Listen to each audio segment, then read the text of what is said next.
Love. Some would say it took a backseat when the pandemic forced us apart. As a family-run and proudly Canadian-owned company, Charm Diamond Centers saw the need to bring us together with tales of love and created the Canadian Love Map podcast. Since then, we've shared hundreds of real, uplifting stories that prove love conquers all. So thank you for listening. We couldn't do it without you. And remember, love starts here. I was on the plane that was packed with a lot of Syrian families who were going around the plane and asking them, what do you want to do in Canada? No one knew where they were going. And they all tell you different stories, but they all wanted to have peace. Hi, I'm Nancy Regan. This week's love story belongs to Tareq, a Syrian refugee, new Canadian, entrepreneur, chocolate maker, and peacekeeper. Tareq's family rebuilt their life in Canada, where their new business is now spreading the message of peace across the country and around the world. With a commitment to supporting other refugees and giving back to their new country, this is a true Canadian love story. Tareq, hello. Nice to see you. Nice to hear you. Nancy, very good to be with you. Thanks so much for having me. Oh my gosh. I've always watched your story with so much interest because, as you remember, you and I did a conversation on my other podcast, The Soul Booth, years ago now, 3 years perhaps. Oh my God, it feels like yesterday. But there's a lot that has happened. There's a lot that has happened since changed. Then. Absolutely. Yeah. Tareq, I always think that there's no way anyone in the world could love chocolate more than I do.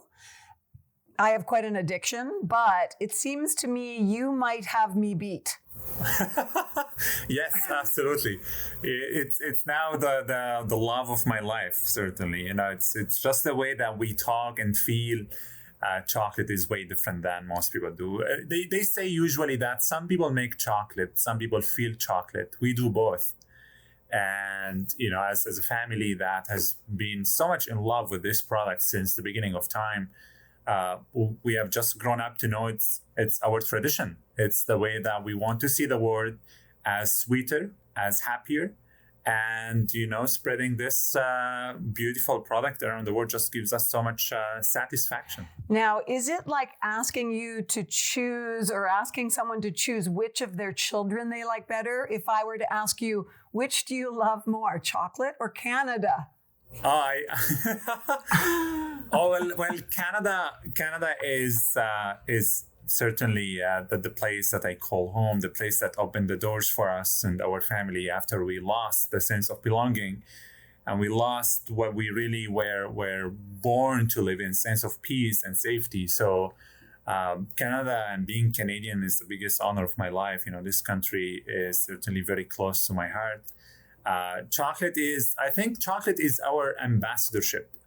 You know, chocolate is our connection to the country in a way that is so much sweeter than we could have ever imagined.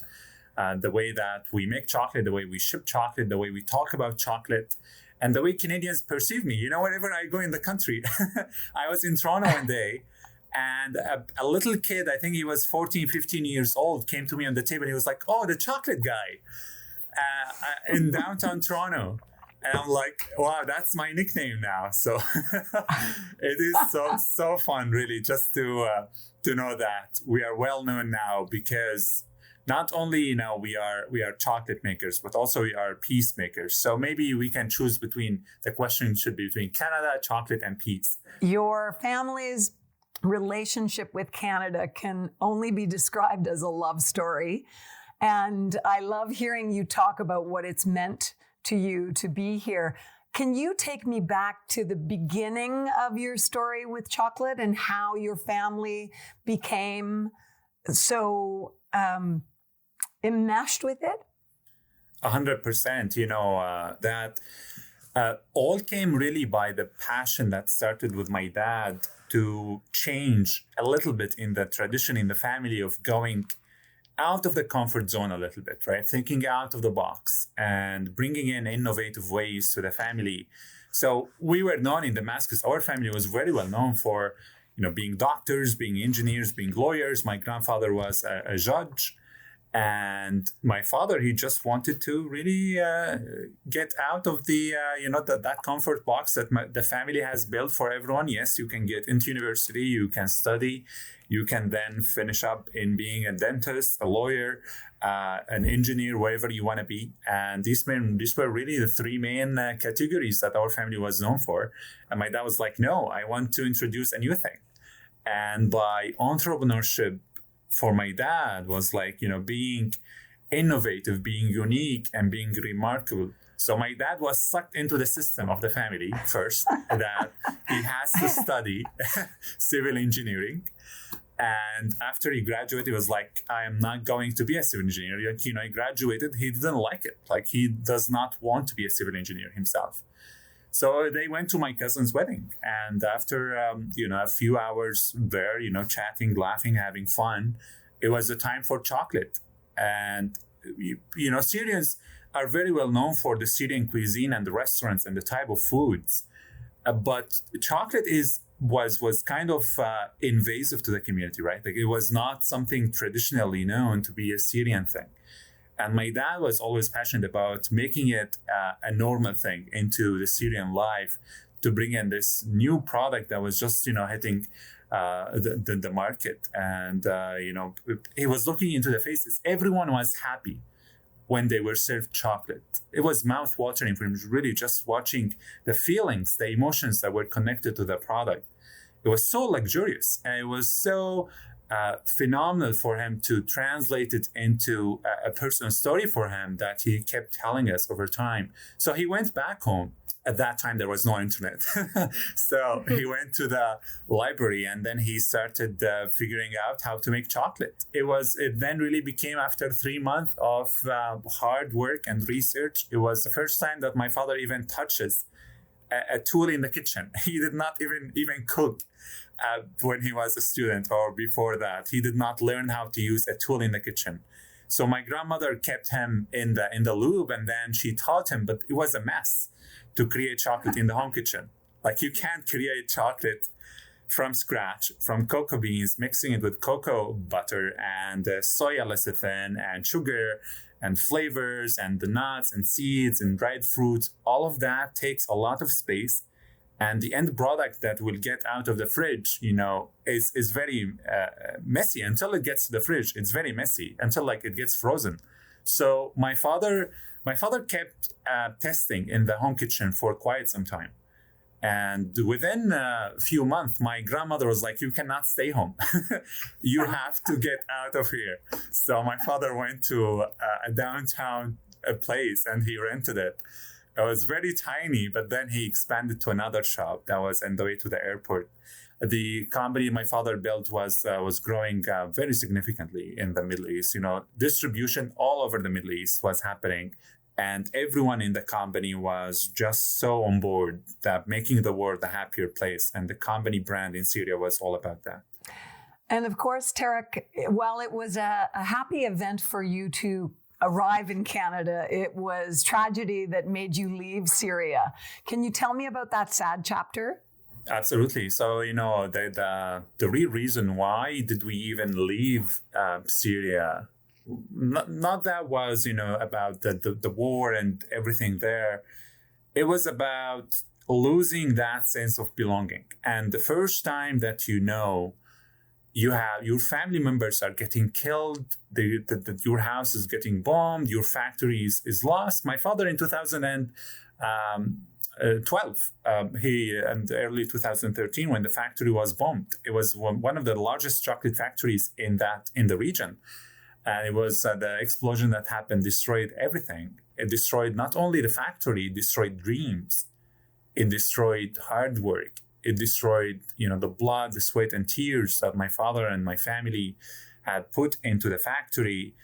We have lost a lot of my cousins who were shot, who were killed in the war. We've lost a lot of, family members that they went missing, they went arrested, and until now, no one knows if they are dead, if they are alive, if they are living 10 floors under the ground in a prison in downtown Damascus. No one knows. So at that time in 2012, My entire family left Damascus. We were all living in one building. So my entire family left Damascus. Most of them left Syria to Jordan, to Turkey, to Egypt. Then they got scattered around the world. Now my family are in 26 countries around the world. They are so spread out. Wow. They're so spread out. It was unbelievable just to really live through that because we were so connected, and the family cohesion was a big piece of it. So it was, we had to leave everything behind. 2013, went to Lebanon as refugees, arrived there, and it was very clear to us we did not want to play the role of victims. It was even at our darkest times that we did not want to play the role of victims. We wanted to play the role of victors. And we tried to shift everything from the mindset of being, yes, we lost everything, to the mindset of we can rebuild everything, right? So that whole mindset changed everything for my family. Of being in Lebanon was like, maybe I lost my path. I was on the way to become a physician. I was enrolled in medical school. But in Lebanon, I was like, I'm not going to sit there and just wait for a subsidy from the United Nations High Commissioner for Refugees. I'm like, I can volunteer. I can use my expertise and my skills. And the whole idea behind this, Nancy, was that no one goes out of their homeland empty. And no one leave their homelands and arrive in a new country empty. Everyone has skills and has talents. These are the intellectual properties that you don't lose, right? You don't lose in a war. You don't lose. It's not physical things, right? It's all about the talents and the things you invested in yourself. It's a beautiful way to put it, Tareq. That's a beautiful way to put it. Yeah, absolutely. And that's what we were brought to Canada. It was on the sole purpose that we are able to rebuild our lives and to contribute to a country that will give us the human rights and the freedoms again, because we lost them in our homeland. And that was Canada. That was the only country in the world that was really opening the doors for us. What do you remember about landing in Canada? Oh my God, that was a memorable day for many reasons. But the first is because I arrived on December 18th, so it was very, very cold. It was it was absolutely one of the harshest nights. I still feel the cold in my bones when I remember that night, because it was the first time when I tried the minus 25. Right, it was like arriving that night. And with a spring jacket that was on me in December. I had no idea what to expect. Honestly, I knew it would be cold. I didn't know how cold it could be. And I landed in Toronto on that day. I was on the plane that was packed with a lot of Syrian families. The beauty about this whole journey is going around the plane when we were in the sky and sitting with the Syrian families and asking them, what do you want to do in Canada? No one knew where they were going. And now that plane is spread out across Canada. Some are in the West, some are in Ontario, some are in Quebec. I am in Nova Scotia. And they all tell you different stories, but they all wanted to have peace. And they all wanted to live a life where it is stable, it is certain, their kids can go to school, they can build businesses, they can do whatever they want in a free world. They can talk about anyone who they want, never afraid of even speaking out about any person, even a president or prime minister or governor or whoever that is, right?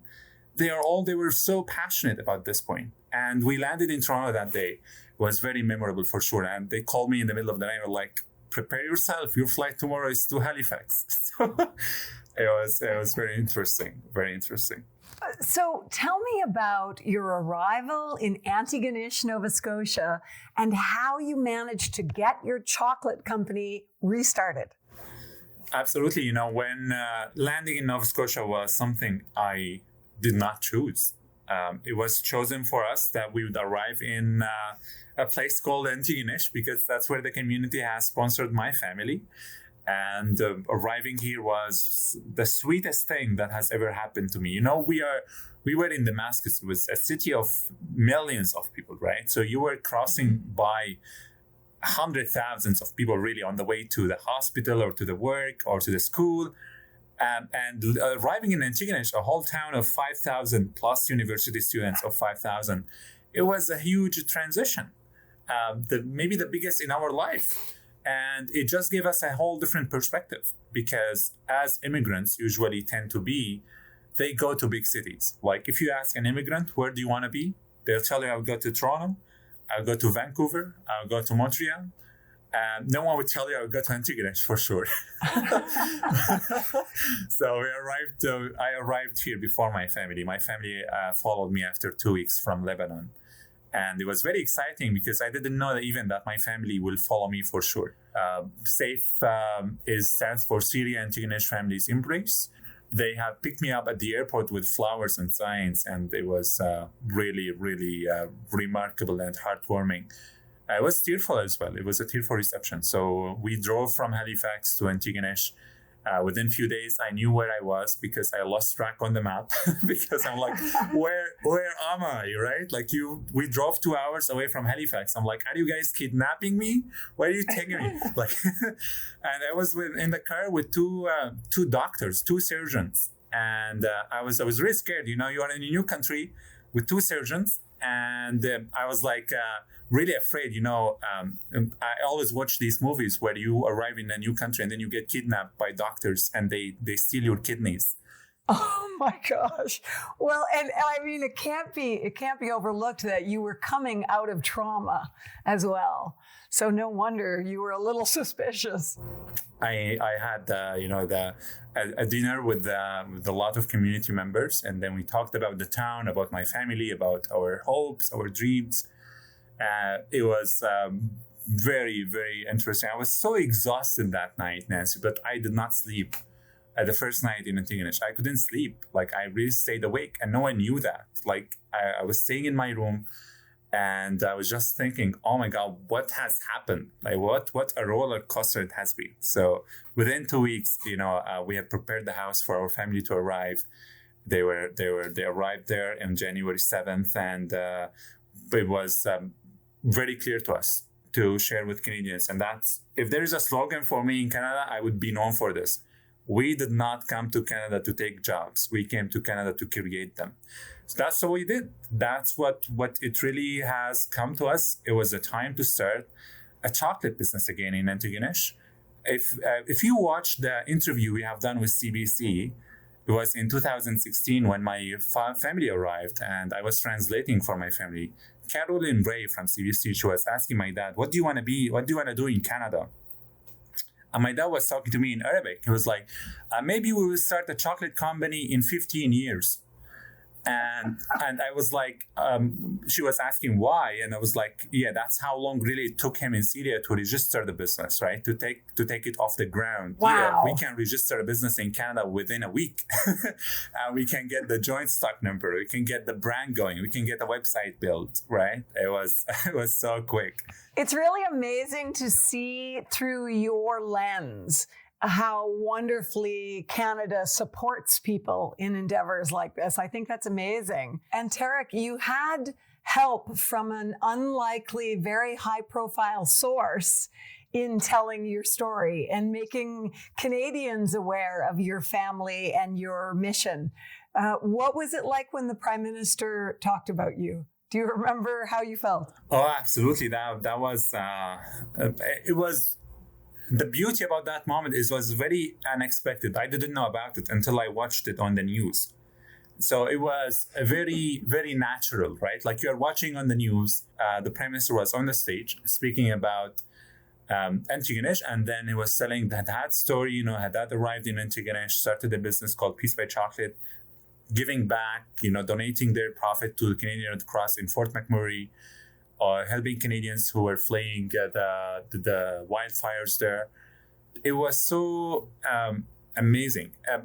My heart was dancing that night, honestly. It was just that our story is getting recognition, and not only in Canada, but around the world. It was in New York, and then our phone did not stop for 3 nights. It was ringing. Well, I love the fact that you have become an educator to Canadians to show us what an incredibly positive impact refugees can have and immigrants can have, but you're also at the same time an amazing role model for other immigrants to Canada. Our story is only one in millions in the country. This country was built on the dreams and hopes of people coming here to start a new life, to contribute so much to the country, to be part of communities. And we know the meaning of community right now in a pandemic, right? This is everything we have is our friends, our family, our community. It was really an amazing journey so far. I would not have imagined that our family really would even have survived a pandemic if we were not in Canada. It was, as refugees and refugee camps, they are struggling so much living there. Refugees who don't have houses, who don't have warm water, not even talking about sanitizers, they don't have water. It was really something to just refresh our minds for, really, how can we be more grateful in this country to the basics.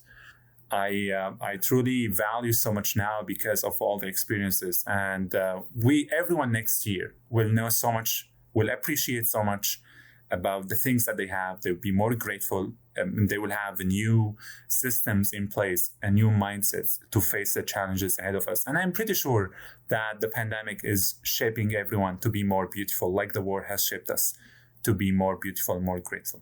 Thank you for the light that you've brought into the world. You've brought so many people happiness with your enthusiasm and your spirit, your zest for life. It's very contagious. And what about the film? It's going to be published. It's going to be released in 2021 next year. It's in June 1st. Hopefully now is the release date. We will see how things go. But we are all really excited about it. It was filmed earlier in the year. It documents parts of our family journey, but we filmed it in January. It was supposed to be released in October, but because of the pandemic, we had to postpone it. But everyone is so excited about it. There is a character there that plays Tareq. There's a character that plays my family, and the movie is called Peace by Chocolate. So watch out for it. Thanks, Tareq, so much. Thank you so much. We'll talk to you soon. Thanks so much for listening to the Canadian Love Map. If you love us, please subscribe and share. We'll be back next week with another love story to add to the map. This podcast is brought to you by Charm Diamond Centers, Canada's largest family-owned jewelry store. They are proud to be putting love on the map, and the staff at Charm Diamond Centers are thrilled to be a part of your love story too. So visit charmdiamondcenters.com or one of your local stores. Love starts here. This podcast is made possible by Charm Diamond Centers. It's hosted by me, Nancy Regan, and is produced and distributed by Podstarter.